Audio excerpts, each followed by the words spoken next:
toc toc toc. J'espère que ça va. Avant qu'on commence cette vidéo, vous voyez, je vous parle d'un truc. Un petit truc quand même important entre nous. Vous êtes des centaines à m'envoyer plein de messages tout le temps. Merci, hein, dans ce sens-là. Merci beaucoup pour me dire, est-ce que tu peux tester les nouveaux téléviseurs TCL, les nouveaux téléviseurs Philips, les nouveaux téléviseurs Panasonic? Il faut savoir que la plupart des modèles que vous me demandez, il y a quand même un peu de retard de production actuellement. D'ailleurs, Philips, c'est pas avant la fin du premier semestre 2021. Téléviseur Panasonic, il y a des modèles annoncés pour l'été. TCL, il y a un petit retard, ça sera début juin. Dans tous les cas, sachez une chose, quand les téléviseurs, j'arrive à les récupérer, vous aurez les tests. Ça, soyez-en certains. Mais il y a des retards de production, donc fatalement, ça viendra au compte-gouttes, mais ça sera que dans le bonheur comme ce qui va se passer maintenant. Regardez un petit peu, ah bah voilà, il est là, il nous attend, le téléviseur Sony. Voilà, alors je vous mets tout de suite à l'aise, il y aura des hauts et des bas, et beaucoup de choses dans ce test, beaucoup. Allez, let's go. Bonjour et bienvenue sur ma chaîne YouTube PP World pour le test, encore un test d'un téléviseur Sony. Cette fois-ci on passe de l'OLED au téléviseur LCD avec le X90J qui avait été annoncé à l'occasion du CES virtuel de Las Vegas. Ce test ne va pas durer aussi longtemps que les autres et je vous explique pourquoi, car à l'intérieur de ce produit on trouve le processeur XR qui est commun au téléviseur OLED qui avait déjà été testé sur la chaîne. Donc je ne vais pas recommencer un laus de 350 km sur ce processeur. Je vous encourage, si vous le souhaitez, messieurs, dames, à aller voir le test du téléviseur OLED justement sur cette chaîne, le téléviseur qui est donc de la collection, enfin la série XR. Donc au menu de ce test, on va d'abord faire un tour de propriétaire. Qui est-il? Pourquoi? C'est un téléviseur LCD. Est-ce qu'il y a du mini LED dedans? Est-ce qu'il n'y a pas de mini LED? Coucou Sony, miaou. Après, on aura bien sûr les tests sur le terrain, les tests avec du cinéma, les tests avec du streaming. Bref, il y a le lecteur Oppo 203 qui est ici. Il y a la PlayStation qui est dans les parages pour le gaming, la Xbox. On a vraiment tout fait. Et bien sûr, tout à l'heure dans ce test, vous aurez une séquence qui est enregistrée directement avec le son du téléviseur, qui est capté en audio binaural 3D. Comme ça, vous saurez vraiment ce que vaut le système audio de ce produit. Et après tout ça, il y aura votre séquence favorite, la séquence d'un homme qui a maintenant un fan club directement depuis 3 semaines, Sylvain. Sylvain, le labo de torture et les mesures de Sylvain qui va tout vous dire sur ce produit qui a beaucoup de surprises à vous livrer. Des bonnes et des moins bonnes. Après, Sylvain en fera les plus et les moins. Une petite conclusion et quelques petits bonus comme ça que je vous mettrai pour qu'on ait une vidéo du dimanche tout à fait divertissante, messieurs, dames. On va commencer par le tour du propriétaire. Mais qui est-il? Qui es-tu? Pourquoi? Comment? À quelle heure? Et qui est le capitaine? S'il y en a un. Pas dit, hein. C'est parti pour le tour du propriétaire. Alors le X90J a été annoncé pendant le CES virtuel de Las Vegas. Il s'agit non pas d'un haut de gamme en LCD chez Sony, mais plutôt d'un début de gamme. Vous allez voir que le trick commence ici, parce que c'est peut-être une sorte de début de gamme, mais le tarif c'est pas 400 €. Hein. Vous allez voir tout à l'heure, je laisse toujours du suspense, c'est tellement beau comme ça. Alors le modèle existe en 50, 55, 65, 75 pouces pour l'installation. Les pieds, pas besoin de vis. Et vous avez la possibilité de mettre les pieds soit ici, donc à l'extérieur, comme vous voulez, ou bien en centrale. Et hop, sans vis. Et c'est calé. C'est quand même génial comme truc. Et pour les ressortir, il va y avoir un truc, je ne sais pas. Allô Sony, on peut les ressortir, mais c'est que je suis pas assez musqué comme gars. Donc comme je suis pas assez musqué, j'arrive pas. Voilà, hop, voilà, vous les ressortez. Donc avec amour, hein, parce que là ça marchera pas avec amour. Il faut vraiment forcer un petit peu, mais c'est bien, c'est une sécurité. Mais vous vous rendez compte un peu ce bonheur de pouvoir comme ça faire ce que vous voulez avec vos pieds et tout. Ah, quelle belle séquence. Pour vous sachiez tout de suite, c'est un téléviseur LCD Ultra HD 4K compatible HDR10, donc HDR basique, HLG, donc Hybrid Lock Gamma, ainsi que Dolby Vision. Il n'y a pas de HDR10+ sur ce type de téléviseur chez Sony. Côté compatibilité, la dalle est compatible Ultra HD 4K, 120 images par seconde. On va aller du côté de la connectique maintenant. Regardez bien la connectique, il y a 4 ports HDMI, dont 2 sur des ports HDMI 2.1, compatible 4K, 120 images par seconde. Il y a un des 2 ports qui est spécialisé dans le retour audio avec une barre de son, avec un ampli, un retour audio ARC et e-ARC. À ma connaissance, l'électronique est compatible avec le mode gaming ALLM, c'est-à-dire que le téléviseur va reconnaître une source gaming et s'y adapter, mais par contre il n'y a pas de VRR, il n'y a pas de Variable Refresh Rate sur ce modèle qui n'a visiblement pas encore été mis à jour. On espère que ça va arriver, hein. Je vous connais, je ne connais que vous. Là vous vous dites, mais c'est dingue, c'est génial. Nous sommes donc en 2021, un téléviseur LCD, donc le rétroéclairage c'est du mini LED. Eh bien je suis désolé pour vous, mais ce téléviseur 2021 chez Sony n'a pas de rétroéclairage mini LED. C'est du rétroéclairage classique. C'est pas non plus du Edge LED, hein, mais c'est un rétroéclairage qu'on appelle Full Array, donc des diodes LED, enfin des LED qui sont plus grosses que le mini LED. Je ne connais pas le nombre de zones qui est installé sur ce produit. On verra tout à l'heure justement les résultats techniques avec Sylvain dans la bonne mesure pour savoir si en effet le téléviseur est à la hauteur de ses concurrents ou pas. Dans tous les cas, il n'est pas mini LED. Ce qui reste quand même une déception. J'aurais aimé que cette année, toutes les marques se mettent un petit peu à faire du mini LED d'une façon wow, qu'on y aille, qu'on pousse un grand coup. Quoique le téléviseur Samsung, c'est pas pour autant qu'il a fait des étincelles de tous les côtés, hein. Il ne faut pas non plus croire que le mini LED est la solution à tout, mais je pense que c'est un step-up qui peut être intéressant quand c'est bien géré. Bon, il faut savoir que tout n'est pas perdu, hein. Je ne suis pas en train de vous dire que ça ne fonctionne pas, loin de là. Vous avez le processeur XR à bord, vous savez, ce gros cerveau cognitif avec des synapses électroniques numériques qui permet d'améliorer l'image. Il intègre ce que Sony appelle un contraste booster. Alors comme son nom l'indique, hein, c'est pour pousser le contraste, hein, le malheureux en a peut-être besoin, je ne sais pas. Alors par rapport au prix que vous mettez dans un téléviseur LCD XR chez Sony, vous avez divers types de contraste booster. Vous avez le contraste booster 5, le 6, le 10, le 11. Là c'est un peu le début de gamme, hein. Donc on a contraste booster 5. C'est le début. Croyez-moi, cette vidéo va être bourrée de surprises, hein. Surtout dans les plus et les moins. Tout à l'heure, vous verrez, c'est long comme mon bras, hein. C'est rien de le dire. Donc ce fameux circuit XR à bord, il gère tout, hein. Il gère la colorimétrie, le contraste, la fluidité, tout est modulable et modulaire dans le menu à l'écran. C'est une petite merveille, hein. J'avais beaucoup aimé le travail de ce circuit justement dans le test du téléviseur OLED sur cette chaîne, qui est exactement le même circuit que là-dessus. À bord également, et c'est très important, il y a un mode IMAX. Alors je dis, alors là, écoutez bien, mes petits loulous, écoutez bien. Si un téléviseur affiche le mode IMAX dans ses réglages, ça veut dire un truc important. Un truc important, ça veut dire qu'à bord, il y a un décodeur DTS. Du moment qu'il y a IMAX, il y a DTS. Donc ce téléviseur est à ma connaissance compatible DTS dans le décodage audio, ainsi que Dolby Digital, ainsi que Dolby Atmos. Lui, il a tout et c'est quand même un super avantage. Il y a également un mode Netflix Calibrated, donc c'est le mode on appuie dessus et vous déconnectez certains circuits, vous pouvez utiliser, pas utiliser, faites ce que vous voulez. Et vous pouvez également avoir des modes cinéma. Libre à vous de choisir. Soit vous appuyez sur tous les boutons, sur les paramètres, oh là là, je veux tout changer, je suis le meilleur, le plus fort, je veux, soit vous mettez les modes préréglés comme ça, donc IMAX, Netflix Calibrated, cinéma, et vous vous amusez comme vous voulez. Voilà, faites ce que vous voulez avec vos cheveux. J'en sais quelque chose. Vous avez vu, on va vite là, hein, c'est génial. Je rappelle que ce téléviseur, aussi beau soit-il, est un téléviseur qui est LCD. Donc contrairement à une dalle OLED, comme vous avez pu voir sur le téléviseur Sony OLED, on ne peut pas faire vibrer la dalle, hein. Donc la solution de Sony a été différente. Vous avez donc l'épaisseur du téléviseur qui n'est pas très épais, hein. On a placé un haut-parleur de Twitter ici. Donc l'aigu est ici.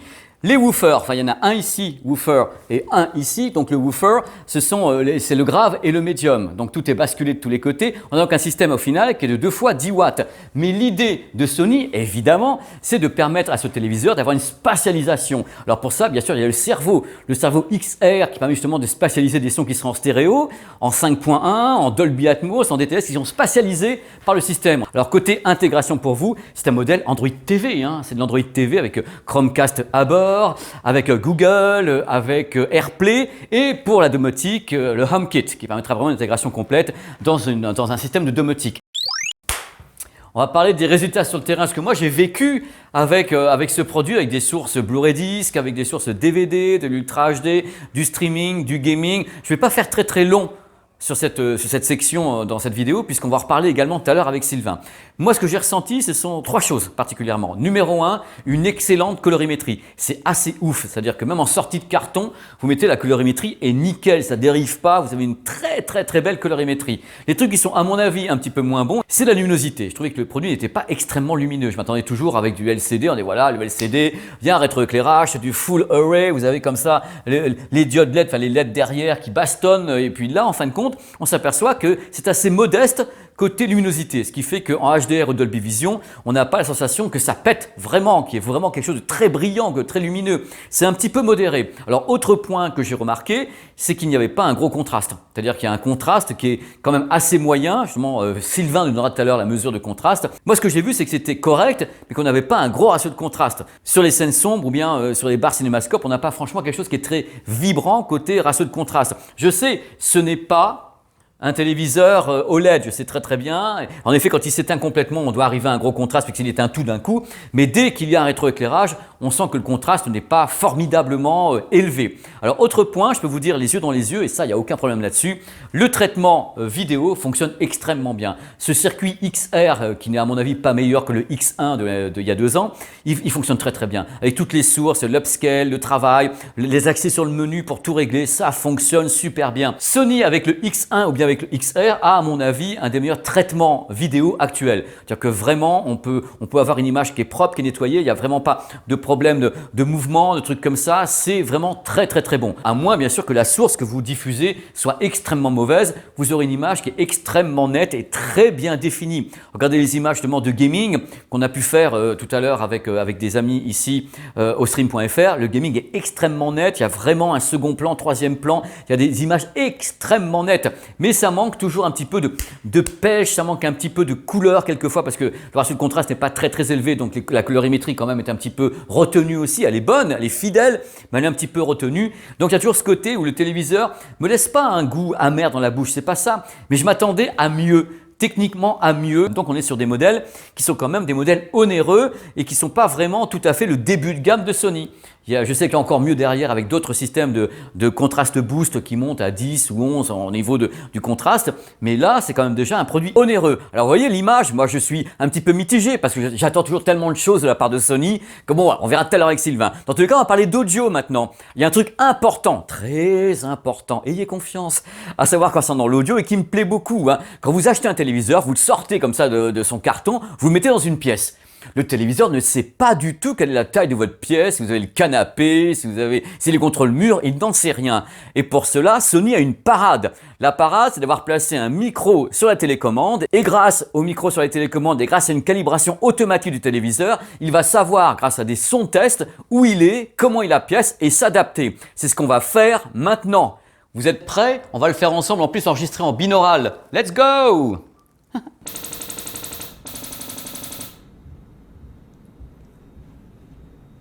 C'est fini, comme ça le téléviseur sait où il se trouve. C'est l'heure des travaux pratiques. Si vous le souhaitez, mettez un casque stéréo, des écouteurs stéréo, des intra-stéréo. On va maintenant écouter le son diffusé par ce téléviseur au travers de ces haut-parleurs. Avant de débuter, on va faire quelques petits essais comme ça de binaural. Tout simple, avec des claquements de doigts. Le son doit être donc parfaitement spatialisé chez vous. C'est pour vous dire un peu ce qu'on peut obtenir donc en binaural. Maintenant, on va écouter ce qui sort du téléviseur avec toutes les bandes démo de Dolby. C'est bon pour l'exercice en même temps, croyez-moi, c'est bon pour l'exercice.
Worming their way into the black matter of my brain.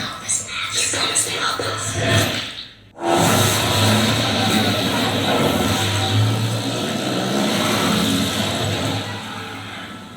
Ah bah c'est top comme ça les trucs en binaural, mais attention, comme je dis toujours attention dans les vidéos, c'est que le son que vous entendez, c'est le son qui est le son de la captation. Donc il y a un smartphone, il y a un système binaural, il y a une compression YouTube, c'est pas ce que moi j'ai entendu. Alors ce que j'ai entendu sur le terrain, c'est tout simple, il y a une dynamique. Elle est assez importante, mais elle n'est pas gigantesque la dynamique. On sent que le battement n'est pas gigantesque. Pourquoi? C'est 2 fois 10 watts. La spatialisation est bonne. On a une spatialisation qu'on peut entendre. Vous avez écouté tout à l'heure, justement en binaural. C'est assez large. C'est pas non plus une scène sonore gigantesque. Même chose, il n'y a pas des effets possibles avec la puissance de ce système. Il y a un truc que j'ai beaucoup aimé dans la restitution sonore, c'est le rendu des voix. Je trouve que les voix étaient vachement bien retranscrites. Vous avez écouté tout à l'heure, c'est l'extrait de Mad Max, justement, avec la voix comme ça.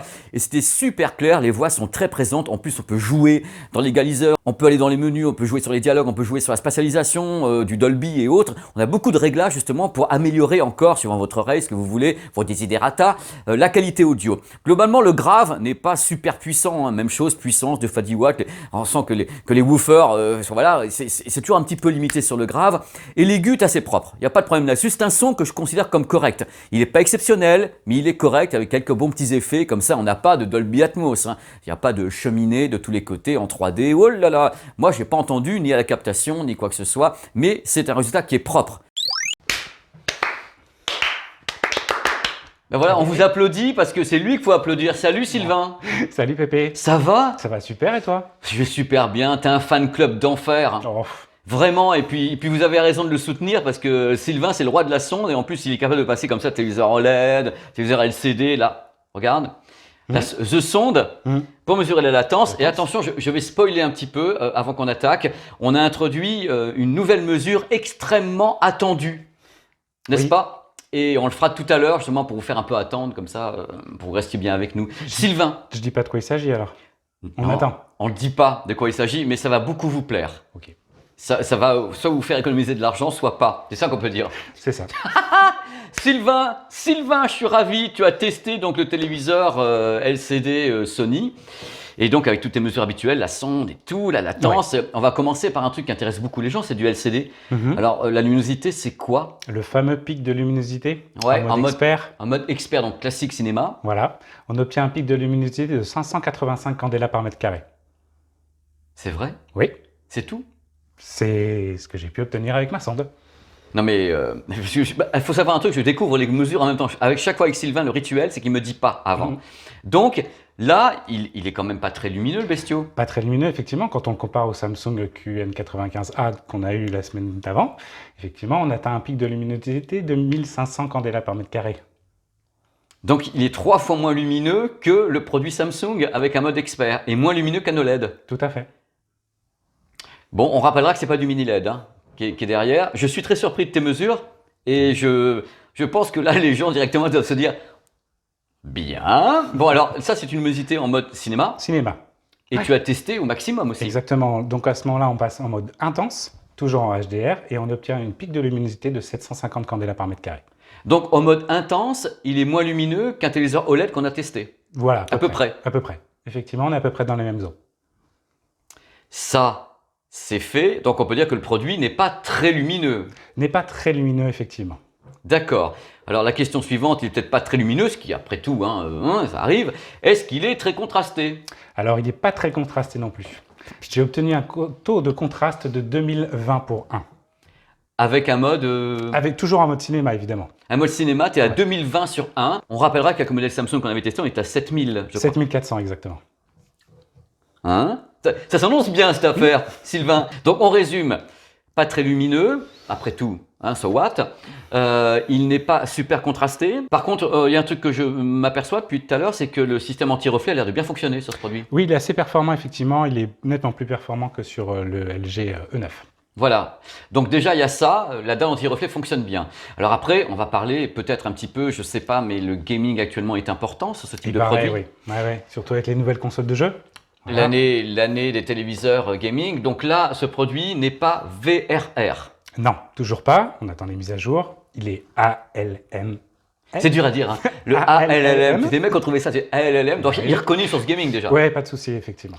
4K 120 Hz, aucun souci, Dolby Vision. D'accord. Et sa petite latence, mon petit Sylvain? La fameuse latence, on est à 17 millisecondes. Donc c'est pas mal, parce qu'en fait ça correspond à moins d'une image, à exactement une image de retard entre le moment où on appuie sur le bouton de la manette et le moment où l'action se déclenche à l'écran. On le compare au Samsung qu'on a eu un petit peu plus tôt, le Samsung QN95A, où on a mesuré un temps de réponse de 10 millisecondes. Bon, alors Sylvain, bien sûr, tu as continué. Oui, bien sûr, on va aller sur des mesures un peu plus gratifiantes quand même pour ce téléviseur. Alors, on va mesurer à ce moment-là le delta E, Ah, le fameux delta E, en image standard. Réglage sur le mode expert, on obtient un delta E de 1,67. c'est excellent. C'est excellent puisque la valeur doit être inférieure à 3, seuil en dessous duquel l'œil humain ne voit pas la différence entre la couleur demandée et la couleur affichée. C'est excellent. Très belle mesure. Donc le produit est super fidèle en colorimétrie. Exactement. Donc les gens qui aiment le cinéma et autres, ça va une belle colorimétrie. Une très bonne température des couleurs également, parfaitement stable sur l'ensemble du spectre. Je suis à 7100 Kelvin. Donc ça veut dire qu'il est plutôt dans le froid Exactement. que dans le chaud. Ouais. On dira, les Kelvin, c'est soit en dessous de 6500, on est vers une image qui est chaude, et on remonte, on est plutôt vers le froid, mais tout se corrige après. Mais ça, c'est les données Complètement. de la sonde. Exactement. Une petite mesure de gamma à 2,37. Ce qui est très bon puisqu'on C'est doit pas être mal. aux alentours de 2,4. Ah Pareil avec une courbe qui suit parfaitement la courbe de référence. C'est vachement bien. Donc C'est il y a très quand bien. même. On a commencé avec des données qui ont pu vous effrayer, peut-être même arrêter cette vidéo, qui sait, je vous connais. Mais après, on est quand même sur des belles valeurs qui Exactement. sont vachement bien. Le HDR, tu as fait des choses. HDR, toujours en mode expert, et on obtient un delta E de 1,34. Donc pareil, on doit être en dessous du 3, et donc là, on a Étonnant. rempli l'objectif. Donc c'est un téléviseur, enfin entre guillemets, cinéma, entre guillemets. Cinéma, exactement. Il sait faire. Qui est plutôt très bien réglé, déjà sorti du carton. Sylvain, bon, tout n'est pas, hein, mais il y a des trucs qui y vont quand même. L'espace colorimétrique, les Rec 709 et tout, on en est où? Oui, alors la couverture de l'espace colorimétrique REC 709 est obtenue à 99%. Donc, c'est parfait. Nickel, souci. colorimétrie depuis le début, nickel. Impeccable. Sur le P3, Ah on oui, est à 89%. c'est bien, hein. C'est pas mal. Sur le Samsung, on était à 91%. Oui, Le Samsung QN95A. qui décidément était quand même vachement performant. Il a ses défauts, le blooming, machin truc, mais il rentrait dedans et tu as Exactement. fait le... Et le dernier, le BT220, effectivement, on obtient par contre 65%. Ah, c'est le plus mauvais score qu'on ait Ce eu. qui est effectivement pas terrible. À titre de comparaison, le Samsung QN95A était à 72%. Ouais, mais c'est l'espace colorimétrique le plus demandeur. Il faut Exactement. voir que les Le plus téléviseurs... exigeant. même, Ouais, on pourrait j'aime bien quand tu dis ça. Attention, je refais la phrase. C'est le plus demandeur. C'est même le plus exigeant. Voilà, il t'a raison. Donc déjà, c'est pas celui qui s'en sort le mieux, mais sur d'autres espaces colorimétriques ainsi que sur la fidélité des couleurs, c'est quand même, il est super bien réglé, quoi. Oui, tout à fait. D'accord. Est-ce que tu veux nous parler un petit peu de la mesure de l'ouest qu'on a essayé de faire parce que vous avez demandé la mesure de l'ouest que tout le monde veut savoir pourquoi et que est-ce que tu peux nous dire ce qu'on a donc fait qu'on n'avait pas fait auparavant? Alors, ce qu'on n'avait pas fait auparavant, c'était la consommation. On va vous parler un petit peu de consommation des téléviseurs à partir de maintenant. Donc, deux mesures à ça. Une mesure d'une mire en mode SDR et une mesure d'une mire en mode HDR. Donc SDR c'est standard, donc une image dite classique, usuelle. Exactement. Dans ces modes-là, dans le premier mode donc standard, on obtient une consommation moyenne de 120 watts par heure. En mode HDR, on obtient une consommation moyenne de 190 watts par heure. Donc on passe de 120 à 190 Exactement. avec le mode HDR, plus demandeur, plus gourmand, Bien sûr, puisque plus lumineux. beaucoup plus lumineux, c'est-à-dire lumineux. Attendez, je te refais la phrase, refais plus lumineux. Plus, lumineux. parce que quand même celui-ci, il crache pas 3000, voilà. Mais bon, voilà, maintenant vous allez avoir à partir de cette vidéo, grâce à Sylvain, les mesures de consommation électrique sur tous les modèles. Exactement. Alors, à ces deux mesures, j'ajoute une dernière qui est finalement, puisque là, on a vu qu'on mesurait juste une image fixe qui ne représente pas la réalité. Donc, à ce moment-là, j'ai pu mesurer sur la visualisation d'une série en cas typique, avec le son, la totale, etc. Pendant 2 heures ou 3 heures. Pendant 2 heures, effectivement, avec le mode cinéma. Et à ce moment-là, j'ai mesuré une consommation moyenne de 85 watts/heure. Ça, Voilà. c'est un très beau score. Ce qui est plutôt pas mal, ouais. Ouais. Faut savoir cool. qu'avec les nouvelles façons de calculer ou de gérer, on s'aperçoit que les téléviseurs qui sont vendus, tu as vu sur les cartons, c'est marqué G, machin, pas bon et autres. Mais c'est une nouvelle façon, en fin de compte, de libeller ça. Et c'est pas parce qu'ils consomment plus qu'il y a 2 ans, c'est on gère différemment ça. Donc les gens sont toujours effrayés par ces mesures. Là, on a les mesures moyennes de téléviseurs, quoi. Moyenne, effectivement. Par contre, sur le HDR, sur le carton est marqué 172, alors que celui-ci, j'ai pu le mesurer à 190. Les petits filous. Mais on est là pour ça, justement. C'est là, le roi de la sonde est là pour vous dire ce qu'il en est avec le produit qui est donc ici. Sylvain, c'est un plaisir. Merci, Pépé. On se retrouve bientôt pour un téléviseur pas du tout attendu, qui est Qui est le LG C1. C1, qui est à côté de nous, vous ne le voyez pas, mais il est là, le GC1, et on va prendre notre temps, Sylvain et moi, pour faire une vidéo la plus complète possible, parce que ce produit est extrêmement attendu. On a pris du temps justement pour le tester de tous les côtés, pour être bien sûr de nos propos. Ça sera la vidéo de la semaine suivante, avec vraiment quelque chose de wide. Exactement. Youpi, à la semaine prochaine. Merci Sylvain. Merci Pépé. Même punition qu'avec le téléviseur OLED qu'on avait testé, donc en Ultra HD 4K. Pour avoir de l'Ultra HD 4K 120 images par seconde, il faut déconnecter le Dolby Vision. Si on laisse le Dolby Vision activé, on ne peut pas avoir du 120 images par seconde. Ça rebascule en 60. On vient de faire l'essai, ça rebascule en 60. Donc il faut enlever ceci et basculer là pour avoir du 120 en Dolby Vision. Il est temps de briser le suspense. À propos des tarifs. Alors quelquefois je donne plus les tarifs au début de la vidéo parce qu'il y a des tas de gens qui me disent « Ouais, quand tu dis que c'est cher, j'arrête ta vidéo et tout. » Et moi ça me fait pleurer et tout. Et je dis « Oh là là, c'est pas possible, ça me contrarie. » Donc je dis « Je vais donner les tarifs un peu plus tard pour faire en plus le coup du suspense et tout. » Voici donc les bonnes nouvelles. Je sais pas pourquoi je tousse, c'est affreux. Alors, 50 pouces, le ticket d'entrée, 1299 €. 55 pouces, 1399 €. 65 pouces, 1599 €. 75 pouces, 2300 €. Quand même. Voici ce moment tant attendu, des plus et des moins, des caresses et des...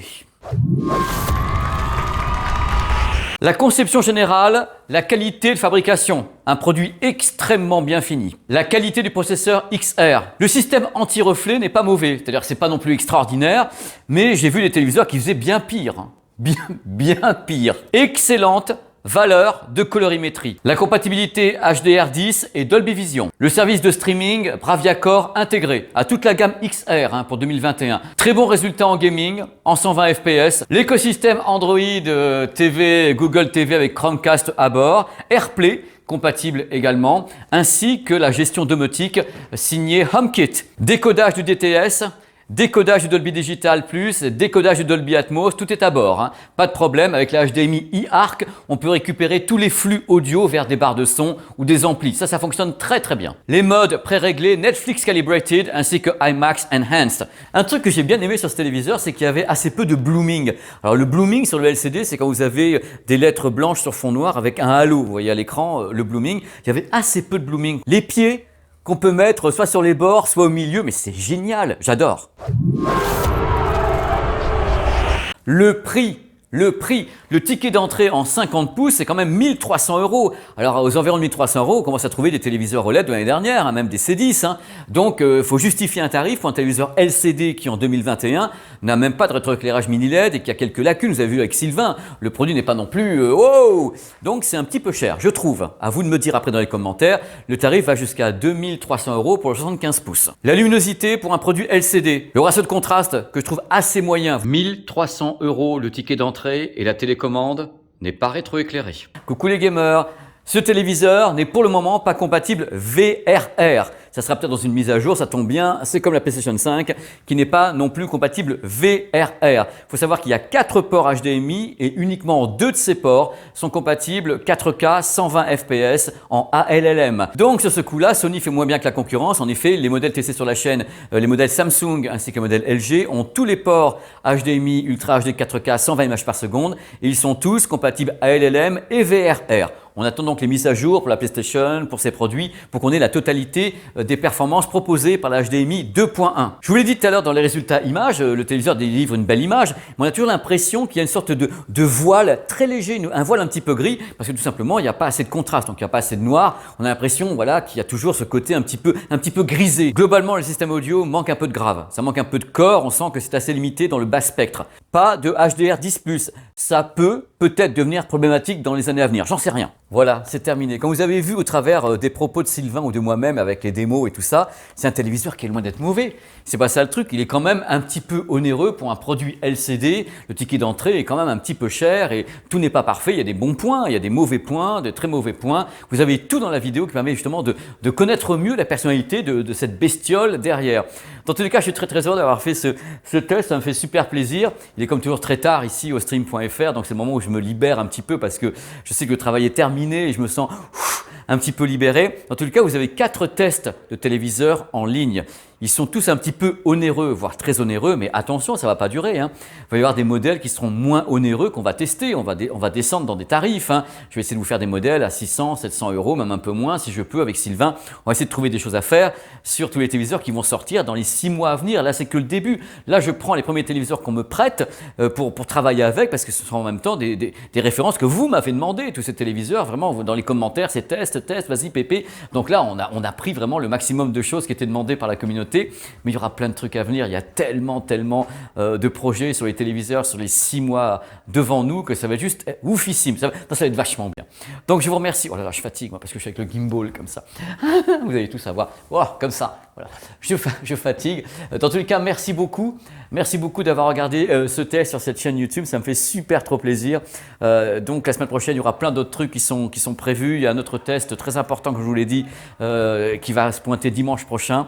C'est toujours une joie de vous savoir ici. C'est vraiment trop bien. Donc, oh là, j'entends des bruits pas possible. Voilà, il y a encore du monde ici au stream pour une fois. Je suis pas tout seul.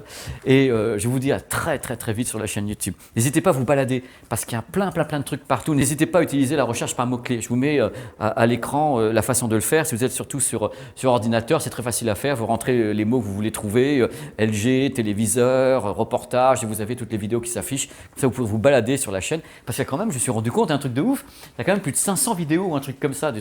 Quand je pense à 500 vidéos, je me dis, waouh, ça fait quand même du taf, quoi. C'est pour ça que je suis vieux et tout moisi, avec pas de cheveux. C'est parce que je travaille de ouf, quoi. Et pour vous, vous me faites vieillir, le mec. Dans tous les cas, je vous aime.